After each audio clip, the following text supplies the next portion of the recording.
Hello everybody, Hazer here, back with a roster breakdown video. This one's going to be all about the roster formerly known as Sanguine and how they've adjusted going into Season 8. So let's just jump right in to what's changed with Sanguine. Netrioid out of the ADC role and out of the team. Julio comes in from the belt slap roster that dominated EU last season to play in the solo lane, and Jarcorr will be moving over to the ADC role.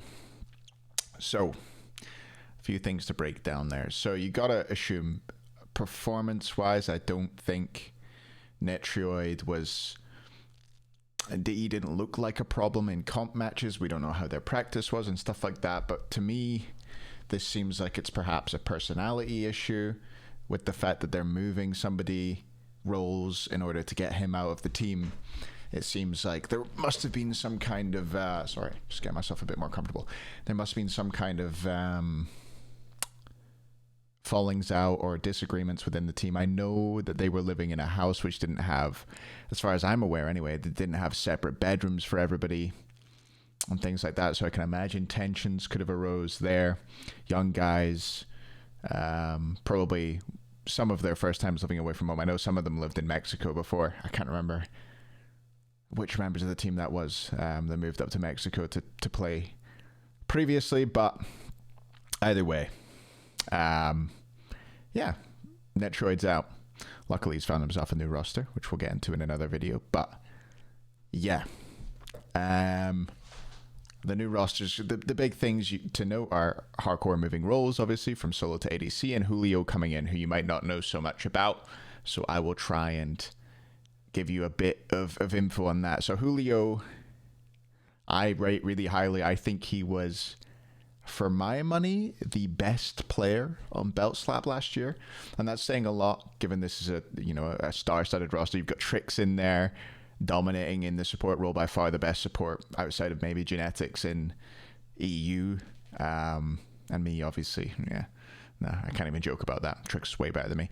And then you've got Johnny, obviously really well known as a dominant jungler, Arkle, ADC, Zeros mid. All fantastic players, but for me, the one who stood out and the one who diffed their opposing player the most was Julio, and he kept that going into the Worlds line, actually. I think he soloed Variety a couple times while playing Herc, and he just looked fantastic, even on that ping. I think he was already pals with the Sanguine guys. It seemed like they had a bit of rapport built up on Twitter and stuff like that, so I guess they knew of each other. He obviously speaks Spanish, Julio from Spain. I think now all members of Sanguine are from different countries. I think Oxiledon's Chile. We had two Peruvians before, right? It was Ronngyu and Netrioid were both Peruvian, I think. I want to say there's Peru, Chile, Spain, Guatemala. I should probably just look this up. Uruguay. And Colombia is the other one. Uruguay and Colombia, Sheento and Jarcorr. But yeah, now that they're all from different countries, which is cool. But all Spanish-speaking countries.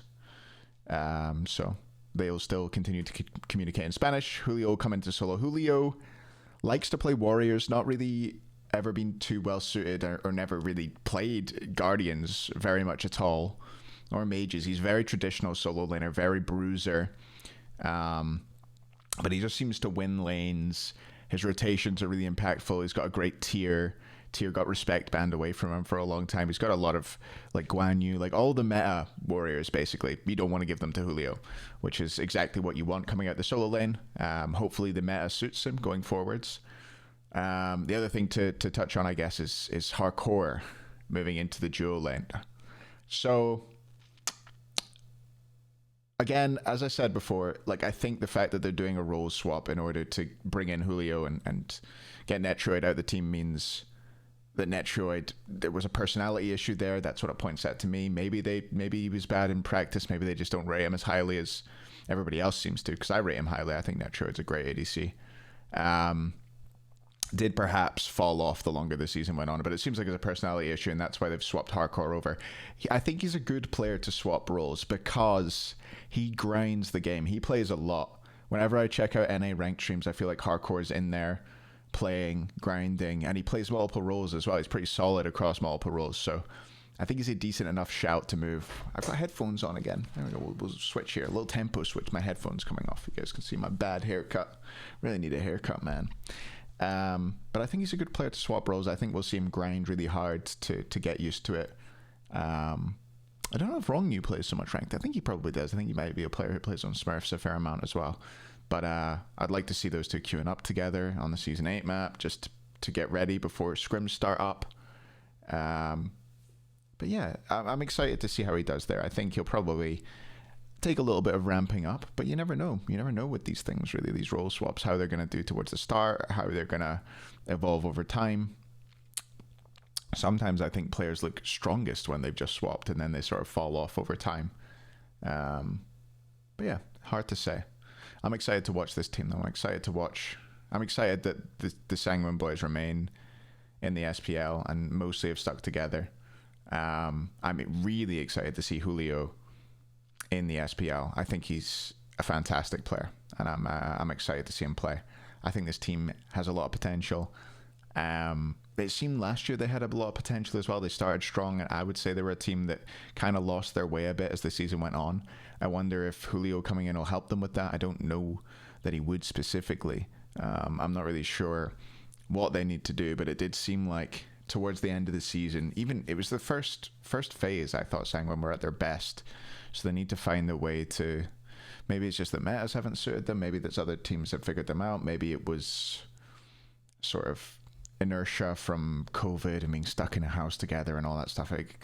A number of things could have been what caused their drop off last season. But yeah, I'm excited to see what they can do with Julio coming into the roster for sure.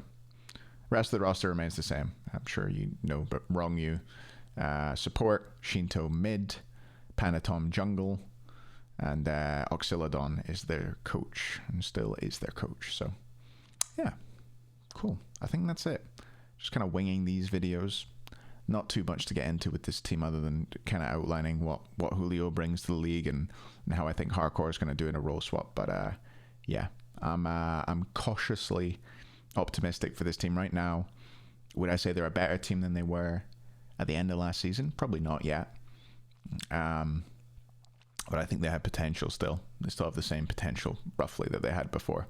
I don't think that it's really an upgrade or a downgrade either way. It's a bit of a lateral move, I suppose, but maybe it gives them a better practice environment. Maybe